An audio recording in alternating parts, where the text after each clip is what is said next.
সুপ্রিয় শিক্ষার্থীরা, এর আগের ক্লাসে আমরা ব্যবসা পরিচিতি অধ্যায়ের প্রথম অংশে ব্যবসা কি, ব্যবসার বৈশিষ্ট্য সম্পর্কে জেনেছিলাম। আজকে আমরা জানব ব্যবসার প্রকারভেদ সম্পর্কে। ব্যবসার প্রকারভেদ আমরা দেখেছি যে 3 ধরনের হয়: শিল্প, বাণিজ্য এবং প্রত্যক্ষ সেবা। তো এখানে আমি এগুলো সম্পর্কেই তোমাদেরকে একটু দেখাবো যে এখানে সিকিউ, এমসিকিউ কোনটার জন্য কোনটা ইম্পর্টেন্ট। শিল্প বা ইন্ডাস্ট্রি বলতে দেখো কি বোঝাচ্ছে। শিল্পকে উৎপাদনের বাহন হিসেবে বিবেচনা করা হয়। এখানে প্রশ্ন আসতে পারে শিল্পকে কি হিসেবে বিবেচনা করা হয়, এটার উত্তর হবে উৎপাদনের বাহন। আবার এভাবেও জানতে চাইতে পারে যে উৎপাদনের বাহন হিসেবে কোনটি পরিচিত বা কোনটি উৎপাদনের বাহন হিসেবে বিবেচিত হয়, সেটার উত্তর হবে শিল্প। দুইভাবেই প্রশ্ন আসতে পারে এমসিকিউতে। এখন আমাদেরকে শিল্পের সংজ্ঞা দিয়েছে, এইটুকু পুরোটা হচ্ছে শিল্পের সংজ্ঞা, এটা আমি ব্র্যাকেট দিয়ে দিচ্ছি, এইভাবে আমরা এটা পুরোটা পড়ে ফেলব। যে প্রক্রিয়ায় প্রাকৃতিক সম্পদ আহরণ করা হয় সেইটাকে কাঁচামালে রূপদান করা হয় এবং পরবর্তীতে ওই কাঁচামালকে প্রক্রিয়াজাতকরণের মাধ্যমে মানুষের ব্যবহার উপযোগী পণ্যে পরিণত করা হয়, সেটাই হচ্ছে শিল্প। এই কথাটাই এখানে 3 ভাগে ভাগ করে দেখো বলেছে। প্রথমে আমাদেরকে প্রাকৃতিক সম্পদ আহরণ করতে হবে, এইটা একটা অংশ।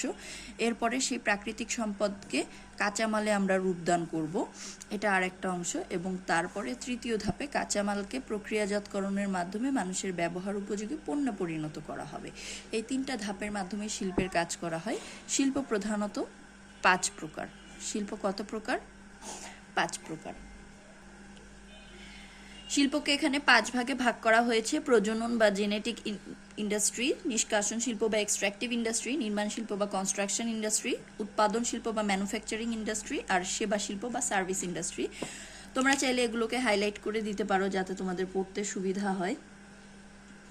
এবং অবশ্যই প্রত্যেকটা শিল্পের নাম ইংরেজি সহ আমরা মুখস্থ করে ফেলবো যাতে ইংলিশ টার্মটাও আমাদের জানা হয়ে যায়। প্রজনন শিল্প কাকে বলে, এটার সংজ্ঞা শুরুতেই এক লাইনে দেওয়া আছে, সেই সংজ্ঞাটাও আমরা মুখস্থ করে ফেলবো। এটা আমাদের জ্ঞানমূলক এবং সৃজনশীল দুটোর জন্যই ইম্পর্টেন্ট। এখানে বলেছে যে শিল্প, আমরা এভাবে সংজ্ঞাটা আসলে বলবো যে শিল্প প্রক্রিয়ায় উৎপাদিত সামগ্রী পুনরায় সৃষ্টি বা উৎপাদনের কাজে ব্যবহৃত হয় তাকে প্রজনন শিল্প বলে। পুরো লাইনটা এখানে গোছানো নেই, তোমরা একটু লিখে নিতে পারো।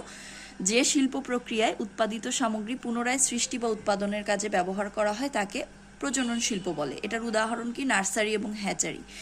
এখানে নার্সারি আর হ্যাচারিতে কি করা হয়? মাছের পোনা এবং গাছের চারা এগুলো দিয়ে কিন্তু নতুন করে বড় গাছ বা বড় মাছ এগুলো তৈরির প্রক্রিয়া সম্পন্ন করা হয়, এই জন্য এটা প্রজনন শিল্পের উদাহরণ।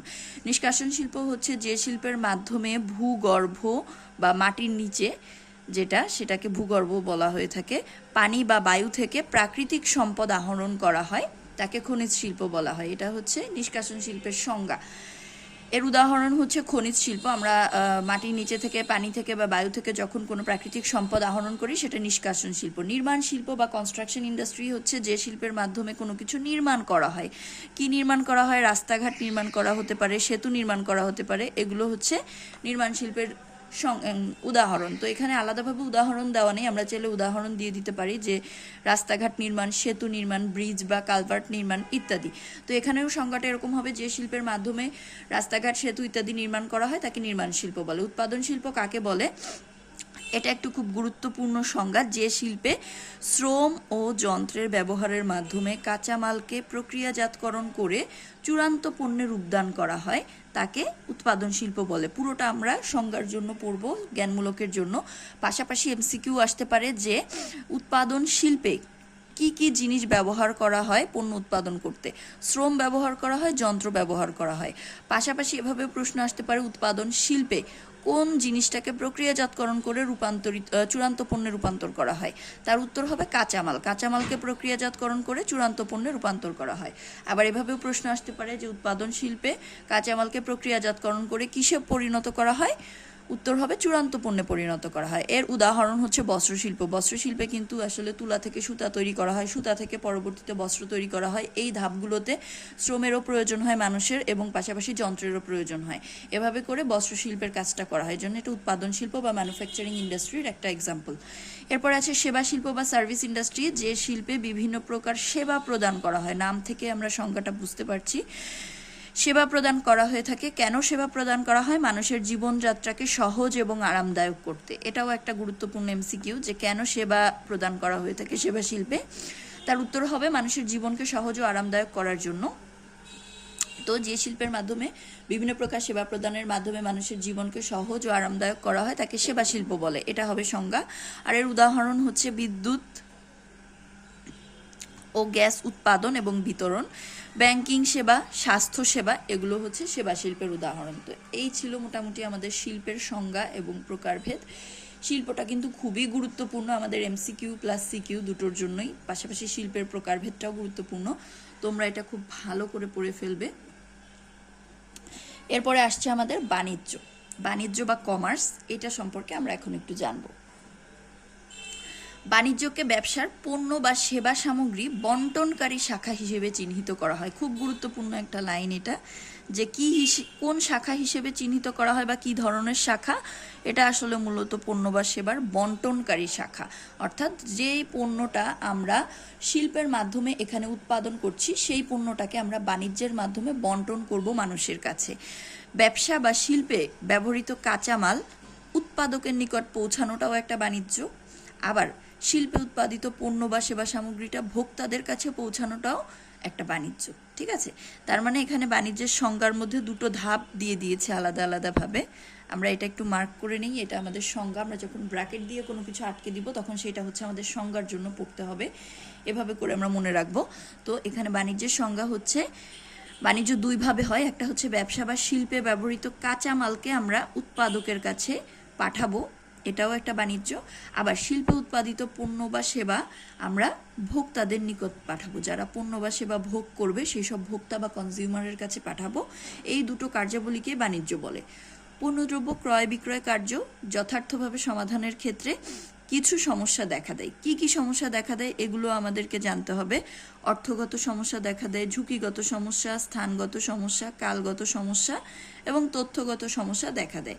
অর্থাৎ পণ্য ক্রয় বিক্রয়ের ক্ষেত্রে বিভিন্ন সমস্যা দেখা দেয়। সেই সমস্যাগুলো কি কি এটাও কিন্তু আমাদের এমসিকিউর জন্য ইম্পর্টেন্ট। এই পুরো লাইনটা আমি আলাদাভাবে এমসিকিউ লিখে দিচ্ছি।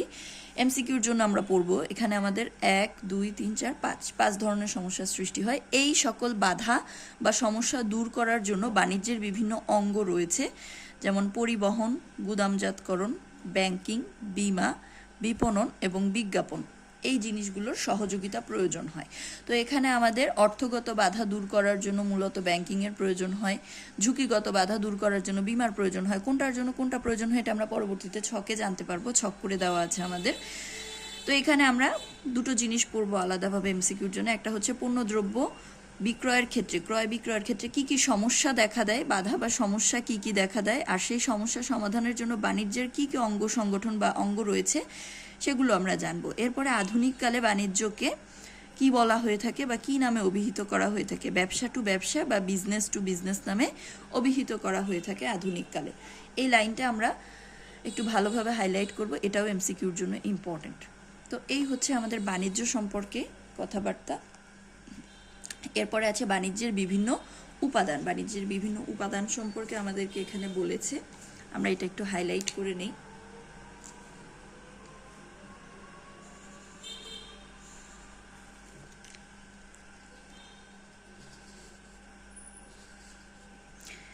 এখানে বাণিজ্যের বিভিন্ন উপাদান সম্পর্কে বিস্তারিত ব্যাখ্যা দেওয়া আছে। প্রথমে বলা আছে যে আমাদের ব্যবসার ক্ষেত্রে কি কি ধরনের বাধার সৃষ্টি হয় সেটা সম্পর্কে বলেছে। তারপরে বলেছে সেই বাধা দূর করতে বাণিজ্যের কোন উপাদানগুলো ব্যবহৃত হয় এবং সেটা কিভাবে বাধা দূর করে সেটা সম্পর্কেও আমাদেরকে বলেছে। প্রথমে বলেছে যে সত্যগত বাধা দূর করে পণ্য বিনিময়, অর্থাৎ মালিকানা সত্যগত যে বাধার সৃষ্টি হয় সেটা দূর করতে পণ্য বিনিময় ব্যবহার করা, পণ্য বিনিময় এটা এই বাধাটা দূর করে। এখানে বলেও দিয়েছে যে মালিকানা সংক্রান্ত বাধা দূর করে। স্থানগত বাধা দূর করে পরিবহন। তারপরে সময়গত বাধা দূর করে গুদামজাতকরণ। গুদামজাতকরণের মাধ্যমে আমরা এক সময়ের পণ্য আরেক সময় ব্যবহার করতে পারি, এজন্য এটা সময়গত বাধা দূর করে। আর স্থানগত বাধা দূর করে পরিবহন, কারণ আমরা এক স্থানের বা এক দেশের বা এক জায়গার পণ্য আরেক জায়গায় ব্যবহার করতে পারি পরিবহনের মাধ্যমে। অর্থগত বাধা দূর করে ব্যাংকিং, অর্থাৎ আমাদের ব্যবসা করতে গেলে যে অর্থের বা টাকার প্রয়োজন হয় সেই সংক্রান্ত যে বাধা, সেই বাধাটা দূর করে ব্যাংকিং। ব্যাংক আমাদেরকে অর্থ প্রদান করে এবং আমরা সেই অর্থ দিয়ে ব্যবসা করতে পারি। এরপরে আছে ঝুঁকিগত বাধা, যেটা দূর করে বিমা। আমাদের ব্যবসার ক্ষেত্রে যে ঝুঁকিগুলো সৃষ্টি হয় সেই ঝুঁকি দূর করতে বিমা কোম্পানি সাহায্য করে, যেটা আমরা এই বইয়েরই পরবর্তীতে বিমার চ্যাপ্টারে জানবো। তারপরে তথ্যগত বাধা দূর করে বিজ্ঞাপন। তথ্য এবং প্রচার সংক্রান্ত যে সমস্যাগুলো আছে বা যে বাধাগুলো আছে সেগুলো দূর করতে সাহায্য করে বিজ্ঞাপন। বিজ্ঞাপনের মাধ্যমে আমরা পণ্য বা সেবার তথ্য মানুষের কাছে পৌঁছাই। এখানে আমাদের এই ছকটা কিন্তু পুরোটাই এমসিকিউর জন্য খুব বেশি ইম্পর্টেন্ট। খুব ভালো করে আমরা এমসিকিউর জন্য এটা পড়ব এবং এটা কিন্তু আমাদের অনেক সময় খ নাম্বারে অর্থাৎ অনুধাবনমূলক প্রশ্নেও কিন্তু এটা সম্পর্কে আসতে পারে, যে সময়গত উপযোগ বা সময়গত বাধা কিভাবে গুদামজাতকরণ দূর করে থাকে, বা ব্যাংকিংয়ের মাধ্যমে কিভাবে অর্থগত বাধা দূর হয় ব্যাখ্যা করো। এভাবে যে কোনোটা থেকে আমাদের কিন্তু খ নাম্বারে অনুধাবনমূলক প্রশ্ন আসতে পারে। এই ছকটা খুব ভালোভাবে আমরা পড়ে ফেলবো, যাতে যে কোনো জায়গা থেকে প্রশ্ন আসলে আমরা অ্যান্সার করতে পারি। এরপরে আছে প্রত্যক্ষ সেবা বা ডিরেক্ট সার্ভিস। এটার মাধ্যমে মূলত সেবা প্রদান করা হয় এবং এই সেবাটা কেন প্রদান করা হয়? অর্থ উপার্জনের উদ্দেশ্যে। এখানে উদ্দেশ্যটা কি প্রত্যক্ষ সেবার, সেটা কিন্তু আমাদের একটা ইম্পর্টেন্ট প্রশ্ন। এর উদ্দেশ্য হচ্ছে অর্থ উপার্জন।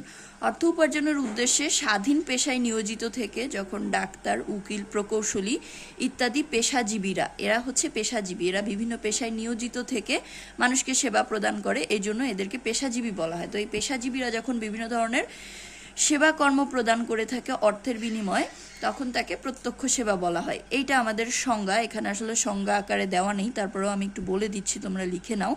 যে যখন অর্থ উপার্জনের উদ্দেশ্যে স্বাধীন পেশায় নিয়োজিত ডাক্তার, উকিল, প্রকৌশলী ইত্যাদি পেশাজীবীরা বিভিন্ন ধরনের সেবা কর্ম অর্থের বিনিময়ে প্রদান করে থাকেন, তখন তাকে প্রত্যক্ষ সেবা বলে। এইভাবে করে আমরা এই সংজ্ঞাটা প্রদান করব।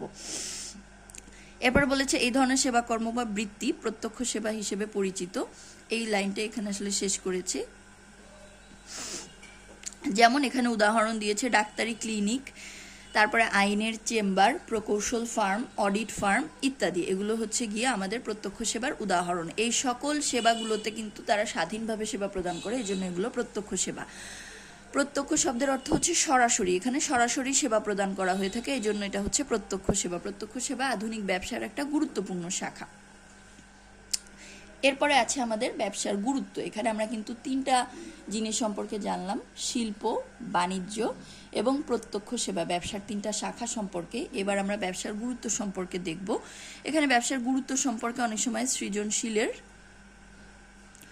গ কিংবা ঘ নাম্বারে আসতে পারে, তবে ঘ নাম্বারে আসার সম্ভাবনা বেশি।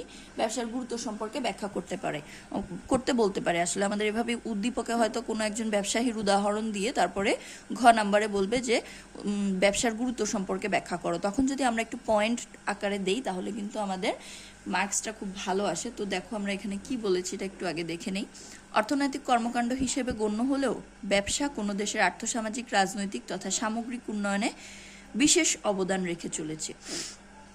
শুরুতেই বলেছে ব্যবসা হচ্ছে একটা অর্থনৈতিক কর্মকাণ্ড এবং এটা যে কোনো দেশের অর্থনৈতিক, সামাজিক, রাজনৈতিক তিন ধরনের উন্নয়নে ভূমিকা রাখে। অর্থাৎ একটা দেশের সামগ্রিক উন্নয়ন, সামগ্রিক মানে সকল দিকের উন্নয়ন বোঝায়, সামগ্রিক উন্নয়নে বিশেষ অবদান রেখে চলেছে।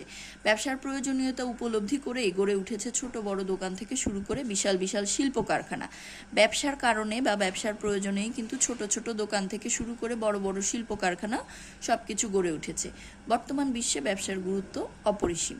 আজকের পৃথিবীতে সেই সকল দেশ উন্নতির চরম শিখরে অবস্থান করছে যে সকল দেশ ব্যবসা বাণিজ্যে উন্নত।